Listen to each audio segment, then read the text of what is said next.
பணம் பணமோ வேற எந்த மதுவோ உணவோ கிடையாது.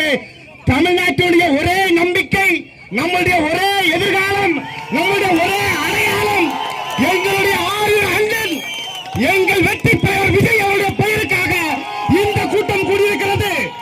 இந்த கூட்டம் இன்னைக்கு ஆட்சியாளரை அச்சுறுத்தக்கூடிய கூட்டமாக மாறியிருக்கிறது. இந்த கூட்டத்தை கூட்டியிருக்கக்கூடிய நிர்வாகிகளுடைய பெயரை ஒரு மாநில நிர்வாகி என்கின்ற முறையில் நான் வெளிப்படுத்த உங்கள் அனுமதியை வேண்டுகிறேன். இங்கே இந்த நிகழ்ச்சியை தொகுத்து வழங்கிக் கொண்டிருக்கக்கூடிய அன்பு தம்பி எஸ்.ஆர். சாமுவேல் அவர்களே, அன்பு சகோதரர் சரவணன் அவர்களே, சிவகொண்டர் அன்பு தம்பி ஜெயன்ராஜ் அவர்களே, என் பாசத்திற்குரிய தங்கை அஜிதா அவர்களே, அன்புக்குரிய சகோதரர் ஜே.கே.ஆர். முருகன் அவர்களே, அண்ணன் திருச்செந்தூர் பிரைட்டர் அவர்களே, அண்ணன் ஆண்டனி மைக்கேல் கிஷோர் அவர்களே, என்னுடைய பாசத்திற்குரிய தம்பி பாவா அவர்களே, மாநில துணை பொதுச்செயலாளர் அன்பு அக்கா சுபத்ரா முருகன் அவர்களே, இன்னும் மேடையிலே வீட்டிருக்கக்கூடிய எனது 6 சகோதரர்களே, கழக தோழர்களே, ஒன்றிய நகர அணி கிளை பொறுப்பாளர்களே, கழகத்தின் உயிர் நாடிகளே,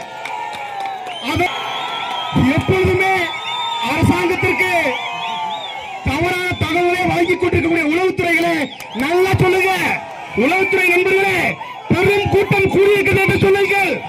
தூத்துக்குடியை நிலவரக்கூடிய மன்னராட்சிக்கு முடிவு கட்டக்கூடிய கூட்டம் கூடியிருக்கிறது என்று சொல்லுங்கள்.